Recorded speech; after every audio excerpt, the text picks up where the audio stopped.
Hi everyone, our adventure continues with our series, Spies of the Bible. Over the past month, we've talked about different things spies use or do to get information and to be in contact with others. Spies rely on communication, but they just can't pick up a phone and text. They use secret signals to contact one another because they know someone is always watching. There's a story about one American spy working in Russia. They used a tube of lipstick to let their Russian contact know when they needed to reach them. They would walk down to the bus stop, pull the lipstick out, apply it to their lips, and then casually, almost accidentally, make a mark on the side of the bus stop. It was impossible for their enemies to detect, but easily identifiable for her contact. They knew what the sign meant. And let's take a look at today's video and see just how important Jonathan's communication with God was. Israel's recent attack on the Philistines had stirred up this mighty enemy against them. But now the people were in no shape to fight back.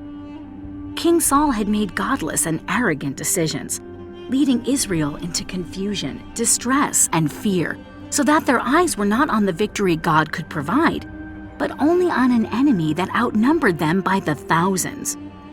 Many of King Saul's armies had deserted him, and the few who remained lay hiding in caves, rocks, tombs, and cisterns. But among the faithless there lived one courageous young man who would not submit to defeat. His name was Jonathan, and he was the king's own son. Jonathan knew that if God was for them, it didn't matter how many stood against them. He pointed to the top of the cliff as he spoke to his armor-bearer. "Let us go up ourselves against these dreaded Philistines. It may be that God will fight for us." The servant replied, "Do what you must do. I am with you, heart and soul." So the two began to make their way toward the enemy. As they paused at the opening of the narrow and treacherous canyon, Jonathan presented the plan. "We must be sure that today is the day God will give Israel victory over the Philistines. We will cross over to the enemy and make our presence obvious to them. If they tell us that they will come down to where we are, then we will not go any further. But if they ask us to come up and join them, then this will be a sign that God will give us the victory." The Philistines watched as the two approached the clearing.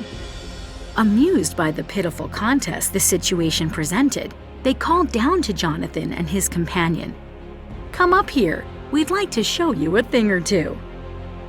Despite the taunting voices of the Philistine guards and their obvious advantage, Jonathan and his armor-bearer were not intimidated.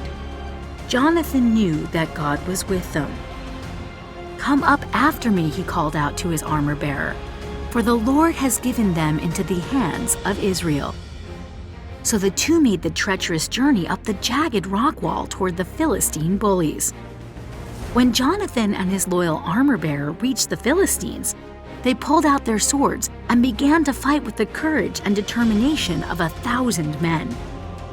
The Philistines were taken completely by surprise, and in no time at all, Jonathan and his armor-bearer killed off 20 enemy guards. Panic spread quickly through the Philistine camps. Then God sent a mighty earthquake which sent the enemy into such confusion they ran every which way to escape the unseen enemy. They were so filled with terror, they began fighting anything that moved, including each other.